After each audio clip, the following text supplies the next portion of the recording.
Hello friends, अभी हम पढ़ेंगे डिफरेंट टाइप्स ऑफ डेटाबेस। पिछले लेक्चर के अंदर हमने क्या पढ़ा था कि डेटाबेस कहाँ पे यूज़ होता है, ठीक है, और उसका कितने बेनिफिट्स रहेंगे और कहाँ कहाँ पे हम यूज़ कर सकते हैं डेटाबेस का, एग्जैक्टली मीनिंग क्या होता है और किस जगह पे यूज़ होता है। ठीक है, पिछले लेक्चर में हमने ये पढ़ा था। अभी हम क्या पढ़ेंगे कि कितने तरीके के डेटाबेस हमारे पास है और कितने तरीके के डेटाबेस यूज़ होते हैं अभी। ठीक है, तो यहाँ पे जितने भी डेटाबेस है यूज़ हो रहे हैं उसका एक डेफिनेशन है, उसकी सारी डेफिनेशन और डिटेल्स यहाँ पे आज हम पढ़ेंगे। ठीक है, तो पहला डेटाबेस है यहाँ यहाँ पे हमारे पास सेंट्रलाइज्ड डेटाबेस। ठीक है, दूसरा है हमारे पास डिस्ट्रीब्यूटेड डेटाबेस, तीसरा है नो एसक्यूएल डेटाबेस, चौथा है cloud database, relational database, network database, object oriented database and hierarchical database. ठीक है, तो यहाँ पे हमारे पास बहुत सारे बहुत डिफरेंट टाइप्स ऑफ डेटाबेस है जिसके बारे में हम डिटेल में अभी पढ़ेंगे। तो यहाँ पे एक चार्ट भी दिया हुआ है आपको टाइप्स ऑफ डेटाबेस के, जिसको आपको इजीली समझने में आसानी रहेगी। ठीक है, अब हम आगे बढ़ते हैं कि सेंट्रलाइज्ड डेटाबेस एग्जैक्टली क्या होता है।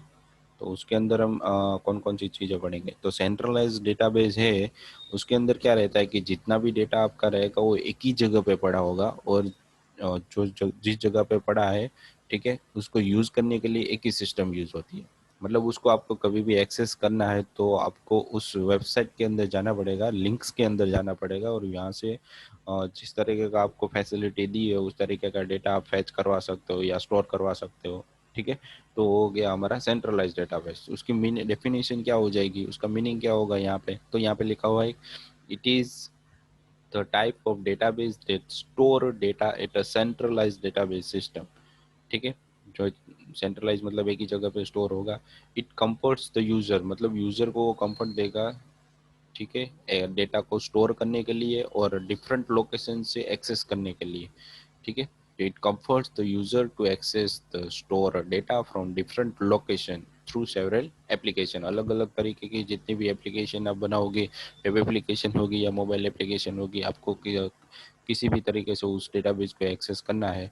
ठीक है, तो वहाँ पे ये डेटाबेस क्या रहेगा, वहाँ पे सेंट्रलाइज है, मतलब एक ही जगह पे पड़ा होगा। जिस तरीके की आप एप्लीकेशन बनाओगे उसके थ्रू आपको लिंक करवाना है, जैसे कि उस तरह का जहाँ पे डेटा पड़ा है उसको आप एक्सेस कर सकते हो। उसके लिए एग्जांपल यहाँ पे क्या दिया हुआ है कि सेंट्रल लाइब्रेरी दिया हुआ है और आधार कार्ड प्रोजेक्ट दिया हुआ है।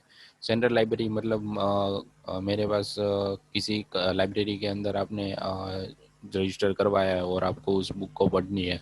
ठीक है, तो आप जब लॉगिन करोगे तभी आप उस लाइब्रेरी के अंदर जितनी भी बुक्स है उसको आप एक्सेस कर सकते हो।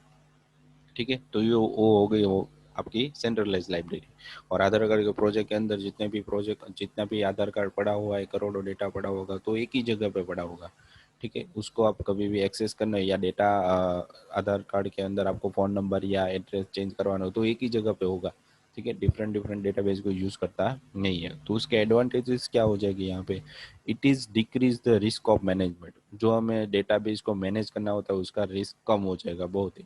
और डेटा को जो चेंज करेंगे, जैसे भी हम किसी भी तरह के डेटा को चेंज करेंगे तो इसके जो मेन डेटा रहेगा, मतलब उसकी जो कोडिंग रहेगी उसके अंदर चेंजेस नहीं होगा। ठीक है,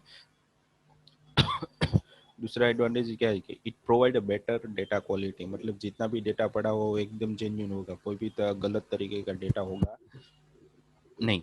मतलब स्टैंडर्ड डेटा वहाँ पे रहेगा, और जितना भी डेटा हमारा रहेगा उसको ऑर्गेनाइज करेगा स्टैंडर्ड तरीके से। ठीक है, it is lost costly less costly because of इसको मैनेज करने के लिए बहुत कम पर्सन चाहिए, क्योंकि एक ही जगह पे पड़ा हुआ है, जितना भी डेटा है उसको मैनेज करने के लिए एक या दो व्यक्ति हो गए तो फिर उसको मैनेज इजीली कर सकते हैं। ये इसका मेन एडवांटेज हो गया।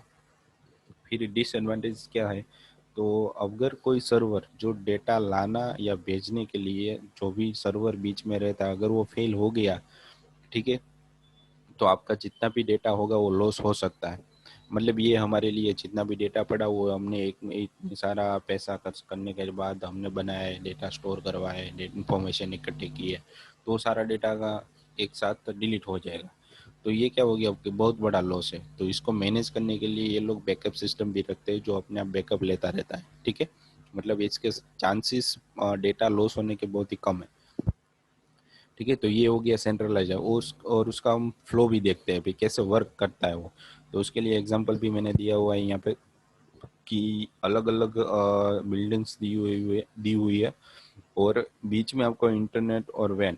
देखो अगर इसके अंदर जितना भी डेटा पड़ा होगा वो आपका कहाँ पे पड़ा होगा कि ये कम्युनिकेशंस एंड सिस्टम कंट्रोल लिखा हुआ है ना, यहाँ पे आपका डेटा पड़ा हुआ है, मतलब एक ही जगह पे वो पड़ा हुआ है। ठीक है। और सर्वर क्या करता है कि आपको जो भी आप सर्च कर रहे हो वो सर्वर फाइंड करेगा भी कहाँ पे है वो डेटा। तो वो अपने इंटरनेट और अदर वेन से फाइंड करेगा भी, मेन फ्रेम में जाएगा और यहाँ पे डेटा फाइंड करके आपको देगा फिर सर्वर के थ्रू। अगर इसमें एक प्रॉब्लम ये है कि आगे बढ़ा हमने भी सर्वर लॉस हो जाता है, किसी कोई भी एक भी सर्वर लॉस हुआ तो आपका जो मेन डेटा है वो भी लॉस हो सकता है। मतलब ये क्या हो गया, वन टाइप ऑफ एक डिसएडवांटेज हो गया जो हमने यहाँ पे पढ़ा। मेरी if any server fail occur entire data will loss. तो ये एक सिस्टम हो गई जिसको आप एग्जांपल के थ्रू ग्राफिकली भी यहाँ पे शो कर सकते हो। तो ये हमारा सेंट्रलाइज डेटा हो गया।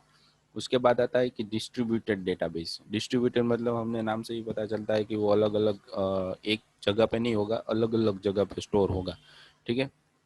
तो अनलाइक सेंट्रलाइज डेटाबेस की तरह नहीं, in distributed system data is distributed among different database system of organisation.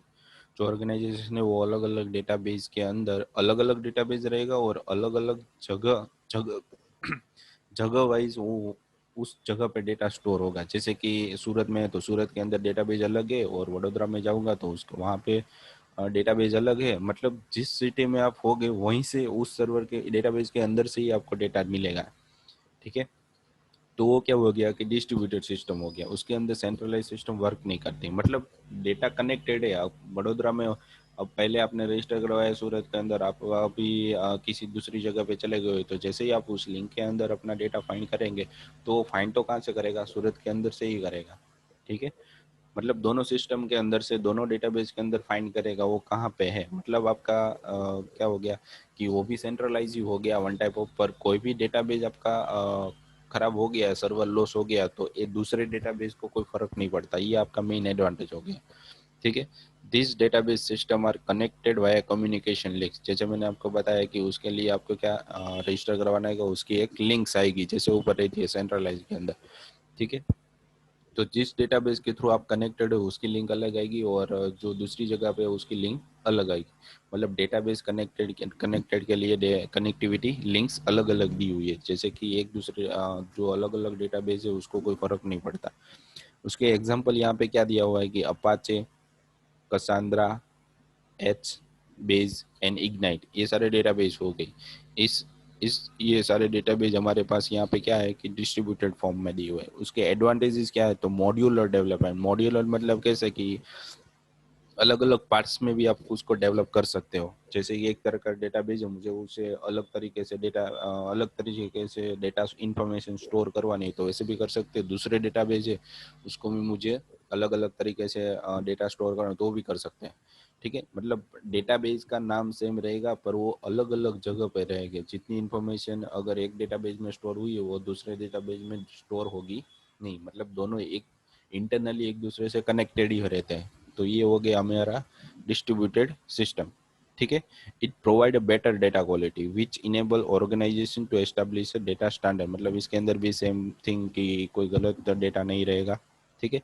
इसके अंदर मेन एडवांटेज क्या रहता है कि one server fail will not affect the entire data set.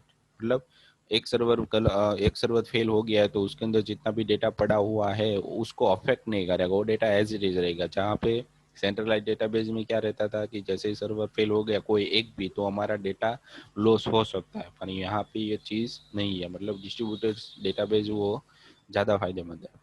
ठीक है। उसके लिए एग्जांपल यहाँ पे दिया हुआ है कि जितनी भी मैन्युफैक्चर हमारे कंप्यूटर्स दिए हुए हैं, सेल्स है, हेडक्वार्टर, मैन्युफैक्चर, सेल्स, और बीच में क्या है हमारा डिस्ट्रीब्यूटेड डेटाबेस। तो इसके लिए इन लोगों ने क्या करके मैन्युफैक्चरिंग के लिए अलग डेटाबेस बनाया हुआ है, सेल्स के लिए भी अलग डेटाबेस है, हेडक्वार्टर के लिए भी अलग डेटाबेस है। पर ये तीनों डेटाबेस इंटरनली एक दूसरे से कनेक्टेड है। कभी भी हेडक्वार्टर को मैन्युफैक्चरिंग की डिटेल चाहिए तो वो कहाँ पे जाएगा, सीधा मैन्युफैक्चरिंग के डेटाबेस के अंदर जाएगा। ठीक है। तो इंटरनली एक दूसरे से कनेक्टेड होते हैं पर होते क्या है अलग अलग।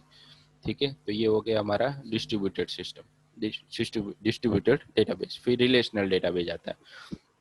तो रिलेशनल डेटाबेस के अंदर क्या होता है कि एक दूसरे जितने भी डेटाबेस हमारे पास है तो उसके अंदर जितना डेटा होगा वो एक दूसरे से कनेक्टेड रहेगा, मतलब रिलेशन में होगा, तो इसको बोलते हैं relational database. This database is based on the relational data model. ठीक है, तो उसका एक डायग्राम बनाया होता है, मॉडल दिया होता है जिसके थ्रू ही इसको डेटा को स्टोर करवा सकते हैं। Which store data in form of row and columns. जितना भी डेटा आपका रहेगा वो एक रो और कॉलम के फॉर्म में रहेगा। ठीक है, एंड टुगेदर फॉर्म એટલે और रोज और कॉलम एक साथ मिलके क्या बनता है, उसका टेबल बनता है। उसे जो टेबल बनता है उसे रिलेशनल बोलते हैं, और जो रो होती है उसे टुपल बोलते हैं, और कॉलम होती है उसे एट्रीब्यूट बोलते हैं। इसका एग्जांपल हम देखेंगे जैसे कि आपको इसका पता चलेगा deeply. Relational database use SQL, मतलब structure query language, for storing data, manipulating मतलब change data, as well as maintaining data, मतलब डेटा को मैनेज करने के लिए।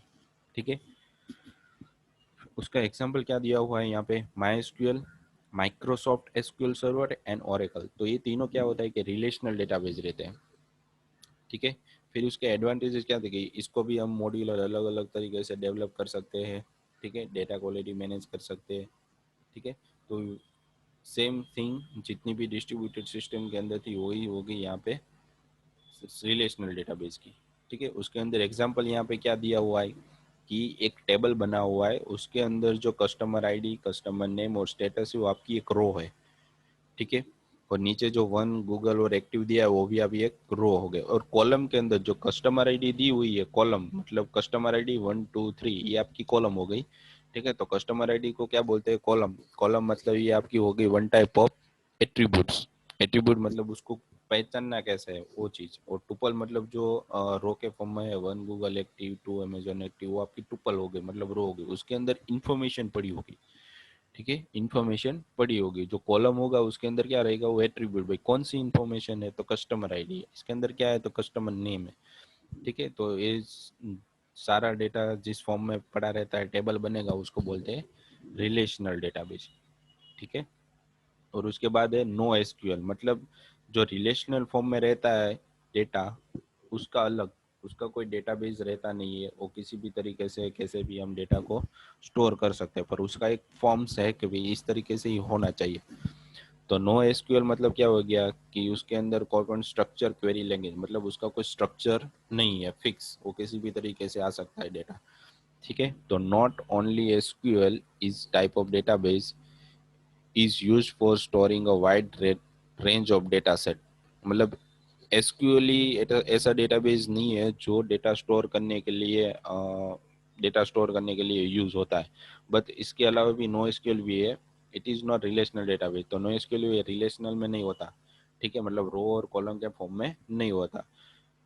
ठीक है, as it store data not only in tabular form but it several different way, अलग अलग तरीके से उसको स्टोर करवा सकते। तो अलग अलग तरीके का क्या है यहाँ पे, तो यहाँ पे दिया हुआ है कि की वैल्यू, और की और वैल्यू के फॉर्म में होता है, कॉलम फैमिली के फॉर्म में होता है, ग्राफ के फॉर्म में भी हो सकता है, वो डॉक्यूमेंट भी हो सकता है। तो ये भी आपका वन टाइप ऑफ क्या हो गया, डेटाबेस भी हुआ, पर आपका क्या हुआ, नो एसक्यूएल, मतलब इसके अंदर कोई स्ट्रक्चर नहीं है, फिक्स स्ट्रक्चर नहीं है कि डेटा स्टोर करने के लिए। ठीक है, इट केम इनटू एग्जिस्टेंस, वो डेटा है। ठीक है, एग्जिस्टेंस मतलब वो वहां पे पड़ा हुआ है, इस फॉर्म में वो रहता है।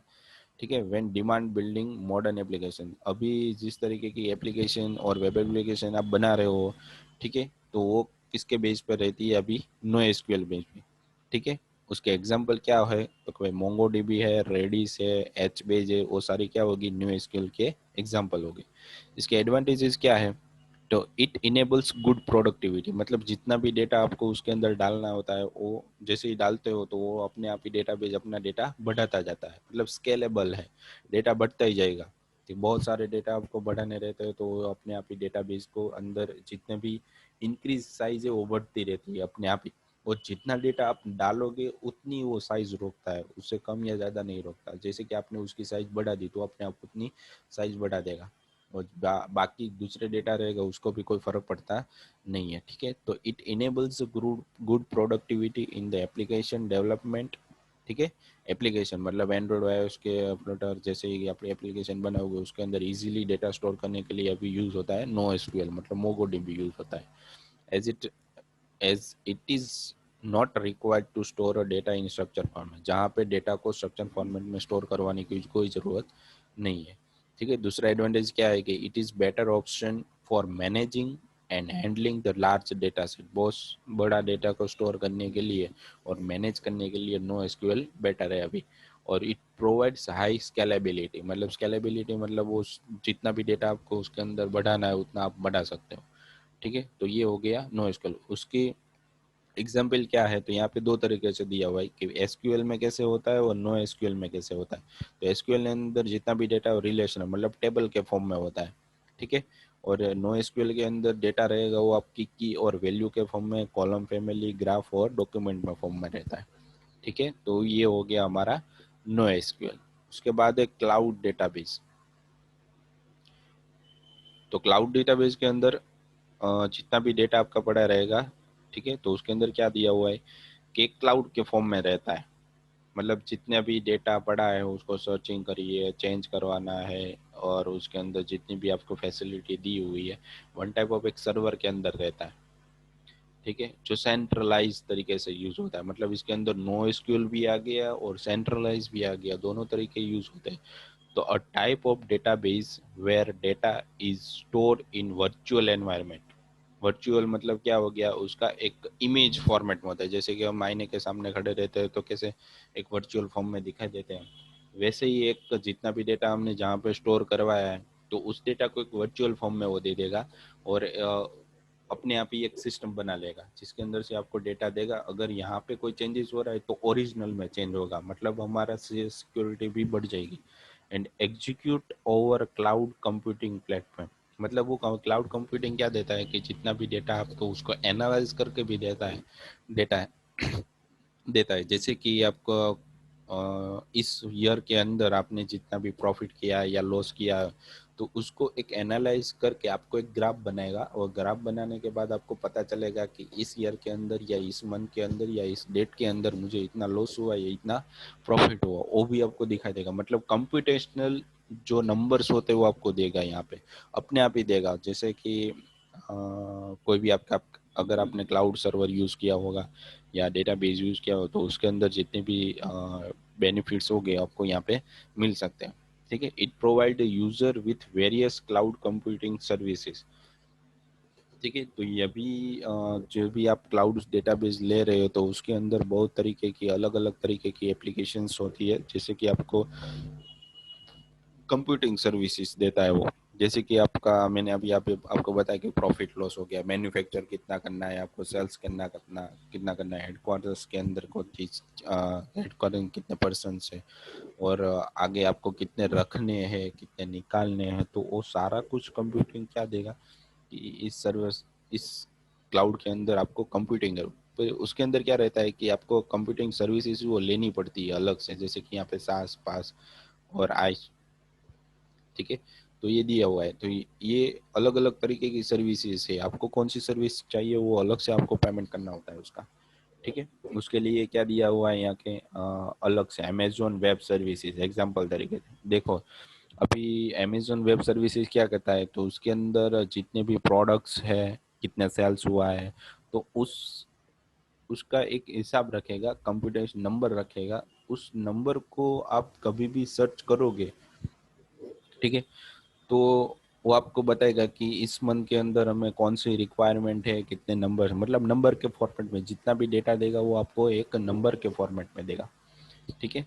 फिर गूगल क्लाउड, तो गूगल क्या करता है, तो ऑटोमेटिकली सर्वर के अंदर जितना भी डेटा है उसको स्ट्रक्चर फॉर्म में रखेगा और उसके अंदर नंबरिंग फॉर्मेट में वापस आपको जितना भी डेटा चाहिए, आर्टिफिशियल कैसे कह सकते हैं वैसे यहाँ पे क्लाउड के अंदर जैसे डेटाबेस लोगे तो आपको आर्टिफिशियली वो बताएगा कि किस तरीके के डेटा की आपको ज़रूरत पड़ सकती है और पिछली बार आपको कौन सी कितना डेटा था उसके अंदर और अब क्या ज़रूरत पड़ेगी, तो वो भी है कंप्यूटेशन। पर उसके लिए कंप्यूटिंग के लिए उसकी सर्विसेज आपको खरीदनी पड़ेगी अलग से। तो इसका एडवांटेजेस क्या हो गया, it enable the good productivity. ठीक है। तो पहले से ही नंबर बता दे रहा है कि इतनी हमें रिक्वायरमेंट रहेगी, तो प्रोडक्टिविटी भी हमारी अच्छी रहेगी इन एप्लीकेशन डेवलपमेंट। जैसे कि हमें वो बताएगा कि नंबर कम हो रहे हैं तो हम उतना अपना प्रोडक्शन कम कर रहे हैं, जैसे कि हमें लॉस कम होगा। ठीक है, तो it enables the good productivity in application development as it is not required to store data in a structure format. जैसे कि डेटा को स्ट्रक्चर फॉर्मेट में भी रखने की ज़रूरत नहीं है।